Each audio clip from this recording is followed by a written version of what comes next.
Now, we had a, let me actually tell you about the structure of the miner. I have a preliminary probe that I want to also to ask you in Mentimeter. Yes. Right? No, you don't have any lectures, you have something to do. And I'm going to actually mention what does it mean in a second. Particularly as we're looking into the presumed effort.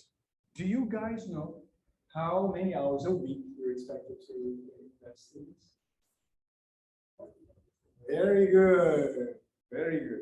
I am assuming them.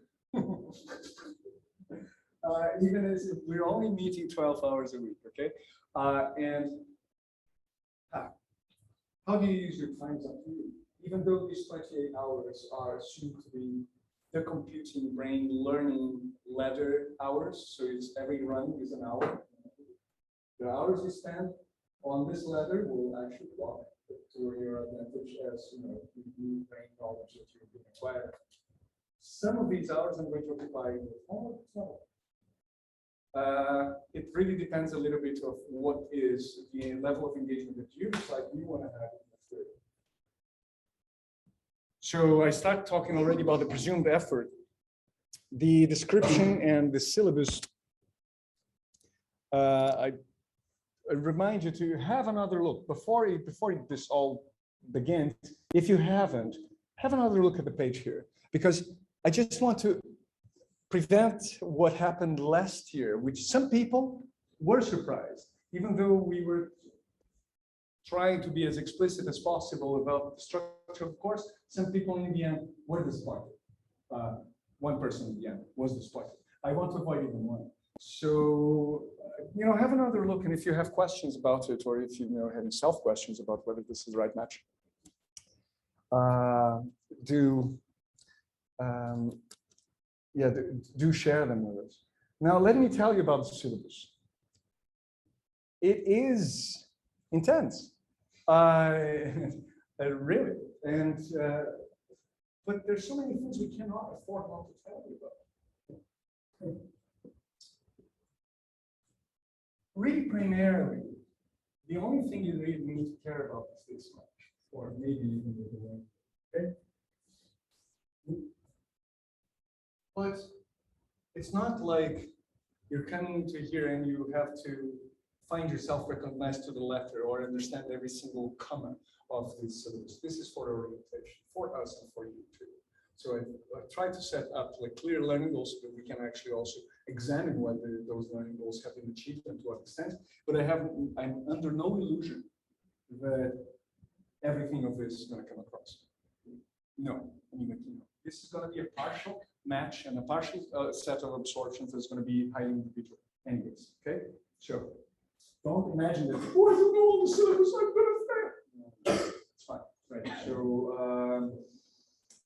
the syllabus is designed as an orientation, and because of the fact that we're changing over time, we're changing over time, we're changing the cohort, we're changing people. We try to deliver a certain amount of material, and the material is, structured from a theoretical perspective. And I would like to think that the order of topics is very consequential. But I mean, it's more like, but minor is only 2 months. Okay, so temper your expectations with this knowledge. Canvas is our main platform of announcements and communication and lecture material. Teams can be used to dump some topic, some documents on and things like that. I'm going to try to stay put with Teams as much as I can and use it only as a support platform for the course. How many of you were not able to come into the Computing Brain link? How many of you were able to come into the Computing Brain Teams link? Amazing. So, as an old Linux guy, I have a deep hatred, that kind, like with the computer, like it's an aggression really versus Microsoft. But institutions happen to undermine the individual. I will try to fix the Teams platform because I have a commitment with this institution until tomorrow. If that doesn't work, if that link doesn't work, I'm going to set up a Discord server. And you can come in without logging in if you want, and no GDPR concerns. They just get rid of your cookies and access it through a VPN.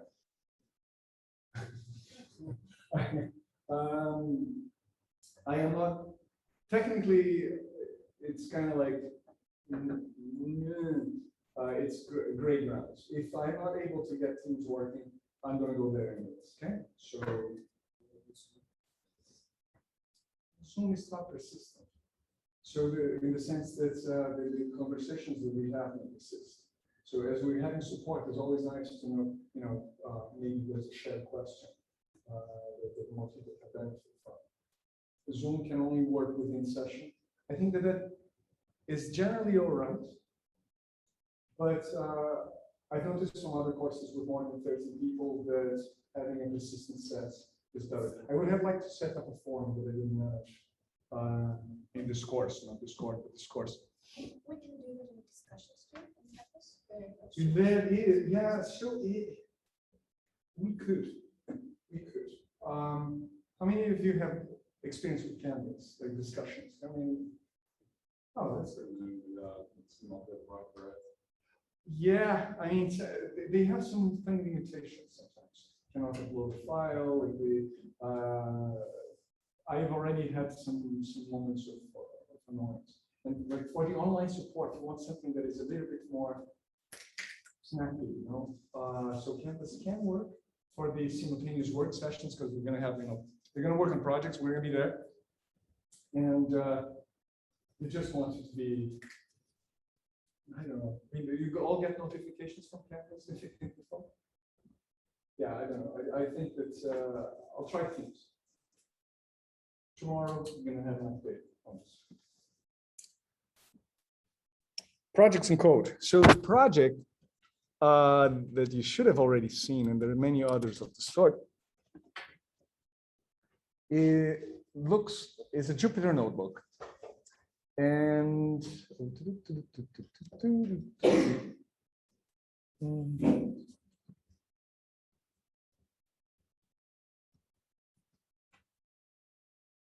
so let's talk about project 0.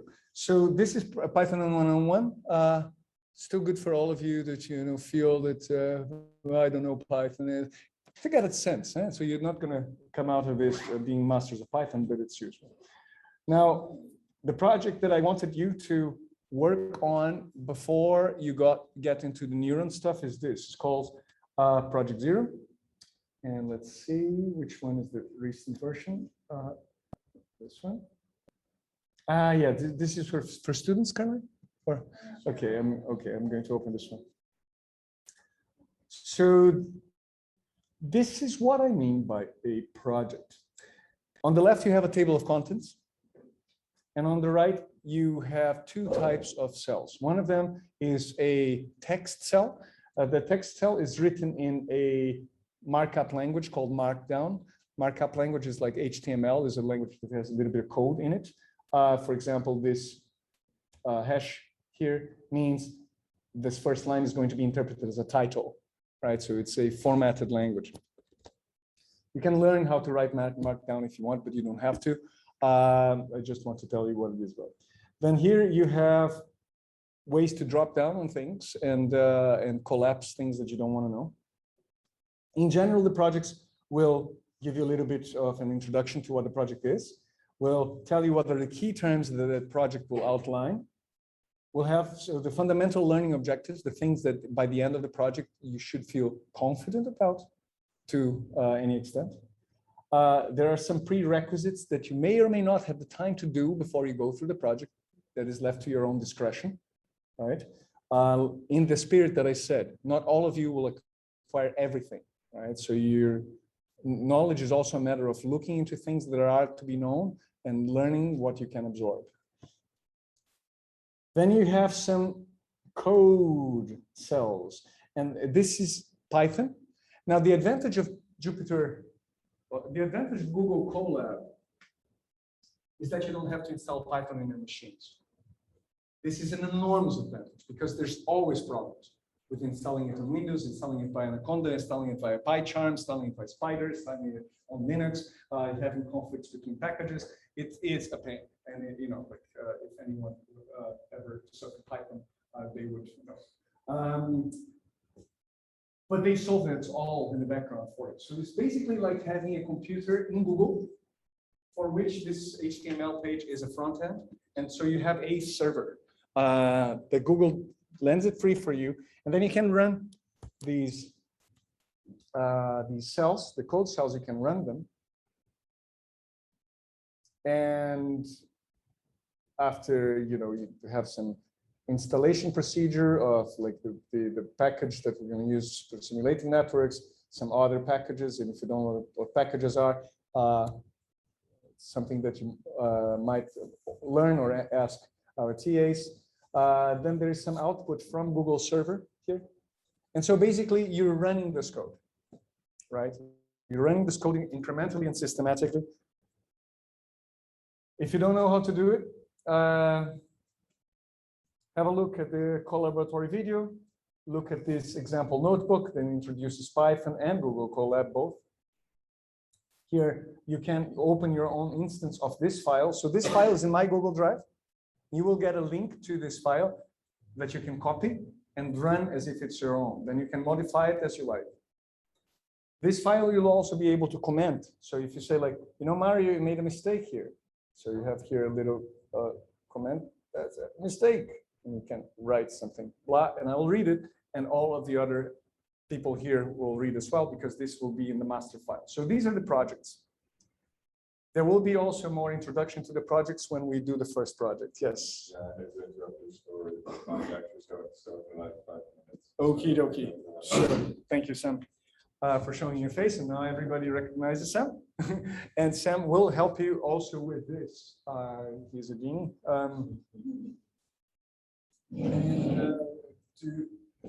You know, I try to make this as, in Dutch they say laagdrempelig, which is low threshold as an adjective, right? Like it's a low level. You don't have to install Python. Most of the code is already written for you. We write what we're doing. We try to explain to you in the projects what is it that we're doing.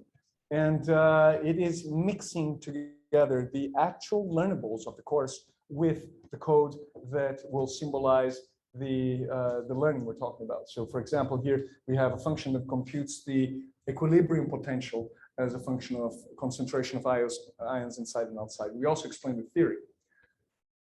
This is what I meant when in the explanation of the entire computing brain, it's a lot of flipped classroom, a lot of projects. You're going to work by yourself. Our support will be, you know, the lectures with biological terms and things like that. But when it gets to coding, when it gets to computational projects, you're going to be learning by yourselves with our support. Okay? So we're going to be there at all times. I'll make sure that this is shared correctly. Now, you probably already got the flavor of what I was talking about before, but we exist in this funky space between biology, brain, computation, brain computing, like neural computing analogies, and machine learning. We're not machine learning. We're not a neuroscience course. We are a brain modeling mind. But we add things that are not exclusively us, because they function as prerequisites and pillars. Brainscape. Brainscape is cool. I'm going to share a notification. So basically, how many of you have ever heard about delayed repetition? Brainscape even. You have an app. Yeah. Yeah. So we have a GDPR approved Brainscape set of licenses for everybody of you. And I put together, together with a TA from last year, Nacho Shamuja, a bunch of cards that refer to the individual weeks. The cards should cover the content that we have here. There might be some cards that have knowledge that we haven't talked about. Okay? Don't be afraid of them, just learn. Use them as they supplement the knowledge in ways that we thought were relevant when we were talking about learning. In the same spirit, you do the learning job. No, I mean, passive learning is boring. uh, better active learning indeed. So what it does, also I'm going to share with you about brainscape, some of the psychological principles of the labor position. When is it the best time to repeat a knowledge that you just want to forget? Yes. What is Brainscape? Brainscape is a set of flashcards. Like online?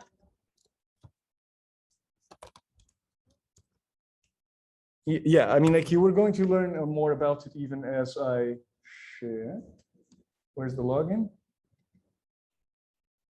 I am already logged in, so my classes.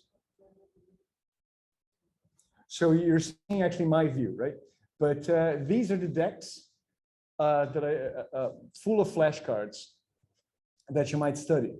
For example, here in the introduction, we are going to be talking about in a moment about 5 disciplines within neuroscience and describe their focus. And you have an answer here. It says, okay, neurobiology, computational neuroscience, theoretical neuroscience, cognitive neuroscience, and neurodynamics. Okay? So it's a card. And if you don't know it, you can, if you didn't know it, you can say, well, not at all. And that will calculate when is the best time to show it to you again, so that you reinforce that knowledge. Now, there's a lot of theory behind this, and you used to do this with a shoebox, right? You put like the flashcards in the shoebox, and whenever you don't know something, you place it in front of the book. No, whenever you know something, you place it in the back of the shoebox. And so that will also create a natural way of distributing the cards. There will be an infographic and a link that I'm going to share with you this afternoon, so that you can discover about the tool. As I mentioned, I have pro accounts for them, and one of the things that we will want from you is also contribution of specific cards, of things that you would like to learn, and that you learned here, that maybe there are no cards representing that knowledge. So we're just going to crowdsource a bit the learning goals as well. Make sense?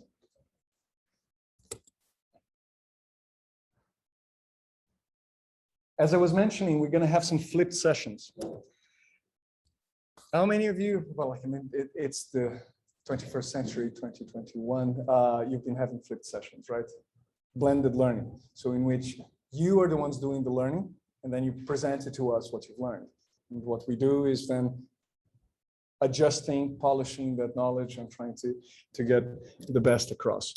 Example, here. So this is the session on neurophysiology and the action potential. This relates to what we're going to be doing tomorrow. And this is the first homework assignment you will get. Flip session will look a little bit like this. You have a bunch of questions down here. Very general questions, some questions about the membrane. You have also some sources to learn from, to produce those answers for yourselves and then share with us. So Aaron and I will then, there are some instructions here. You're gonna have to read them diligently. So might as well read them now, since it's something we're gonna be doing tomorrow already. All students prepare answers for each one of the questions. I'm going to share this document as well as soon as we finish here. Didn't want to overwhelm you. So all students prepare answers for each and one of the questions by reviewing suggested material and doing research beforehand. Now, not everybody will be able to answer every question. That's all right. During the synchronous session, students will be grouped in groups of 4 automatically via Zoom, and each group will receive 4 questions to be assigned via lottery tomorrow. Each group will work together on concise answers. These questions should admit concise answers. The concise answer is something that can take 1 slide to answer, right? It's 2-3 minutes. And obviously, while you're preparing this within your group, you're complementing your knowledge with the other people in the group, because maybe a person inside was already more aware of neurobiological topics or of chemistry or of anything else that is required. So there, I think we have to recount how many people we actually have. Every person in the group then will have to answer one of the questions live with the help of maximally one slide, right? Just to make it fresh and like keep the rotation high. The answer sequence is the same as the question sequence. This is orientation for us to compute how long it will take, but some questions will naturally take a little bit longer. Some are going to be short. The breakdown, as I have envisioned it, is this. We have never debugged it. We will see if it will work as I have imagined it. So we have resources. Physiology Web has an extraordinary set of resources on the action potential. We have 2 classic videos that absolutely you must watch. And this will take, I am imagining that this session will take about 3-4 hours of diligent, fun work, right? Where you may or may not, don't necessarily need to work on every single question diligently, because we're going to have this type of crowdsourcing. My suggestion is read the questions, see which ones are easy, cross them out, see which ones are hard, work on them, or do your heart's content. And then tomorrow, we're going to uniformize that knowledge by sharing it with everybody else. Aaron and I are going to be there, so we know what the right answers are, or at least you would expect us to, and we will contribute the answers to it. Right? So we're going to add to the answers. The course that I teach that has the highest feedback, most positive feedback, is called Principles of Neuroscience, and it has a 4.5 out of 5, like average. I don't teach. I do this system. And I do the questions. I tell people what are the learning goals, and then they teach us. It's so much fresher because we discover what people don't know. We, and it's not always the same face. There's the same voice, and so it's, I think, more pleasant. So yes.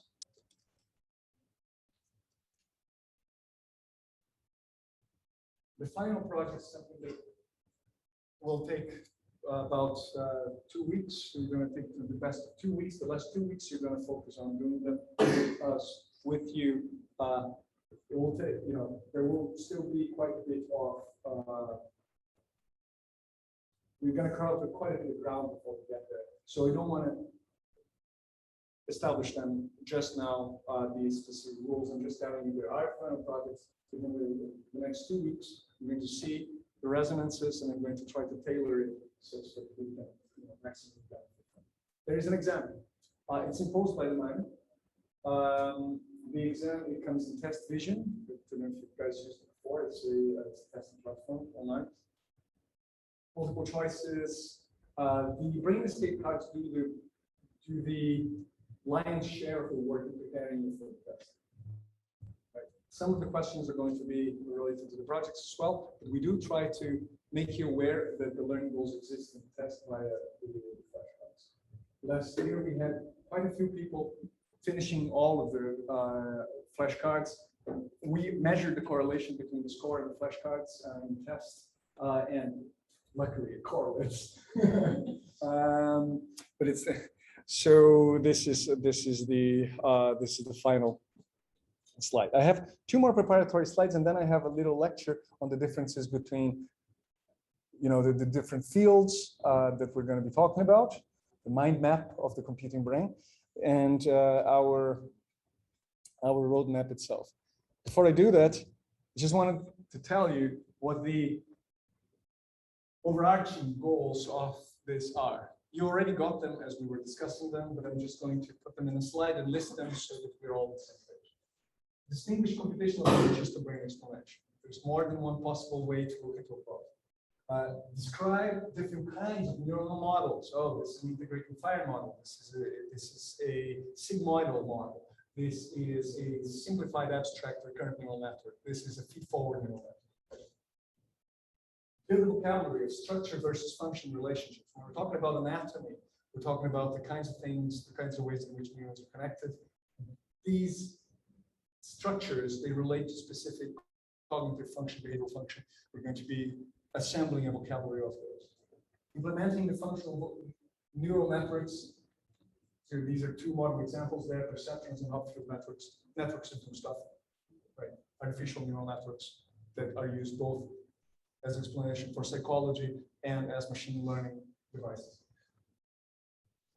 You're going to look into the low-level neuroscience as well. Spikes, action potentials produced by neurons are nicknamed spikes amongst likes of us.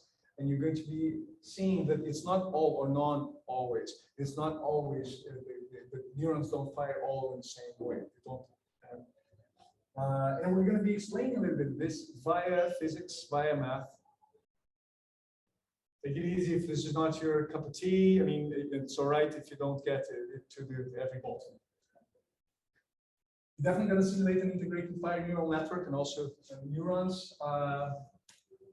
You're going to look into the parameters. Parameters is an important word for modeling, right? So the question is, how strong are two neurons connected? This is a number in modeling often, and you have to select what that number is, or you have to make a procedure by which the network might select that number for you.